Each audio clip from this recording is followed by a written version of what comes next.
الرحيم اللهم صل على سيدنا محمد وعلى آل سيدنا محمد halkan waxaa weeye malcaamad aanu iminka ka aasaasnay damal jabay oo aan iminka wadnay muddo 3 bilood ah iyada oo aanu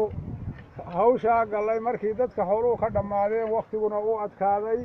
dadkii raaci aanu niri mar haddaan xoolo laga shaqeeyeen marka caruurta waxa loo dhigo baanu ku furay si farantiri abaanu u furay ilaa iyo haddana u wadnaa dadka dan yartaa oo damal jabay iyo eeriyadiisa labada yadan wadaad sidaas aanu isugu xirsaaray dadkana waa dadaaleen oo waa ku hambalyeynaa iyaguna si fiican bay uga soo qayb galeen marka hawshaas aanu wadnay xaaladda dadku waa sida loo og yahay waa dadkii waqtigu helay oo xooluhu ka dhamaadeen oo abaarihii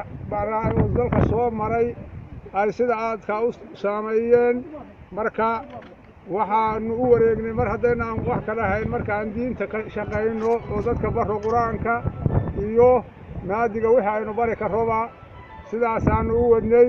waxaanu u sheegaynaa oo maanta ay noogu yimaadeen qolada nala joogta oo siciid injineerku ka mid yahay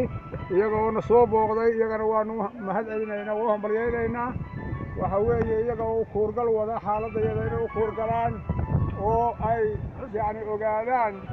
sida aanu jira duruufaha jira iyo xaaladda u kuurgal ay noogu yimaadeen marka waxaanu u sheegaynaa dhammaan dadka inaanu dee hawshaa wadno iyada oo dadku ay yihiin dadkaa dee duruufeed oo waqtigu soo maray oo aan hantida haysan oo tabarrucaadka aanu halkan ugu joogno iyada oo aanu jecelahay dee in nala soo caawino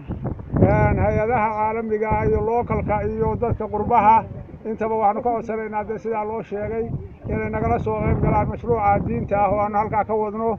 oo aanu ka aasaasay sida fiicanna u socdaa wassalaamu calaykum waraxmatullaahi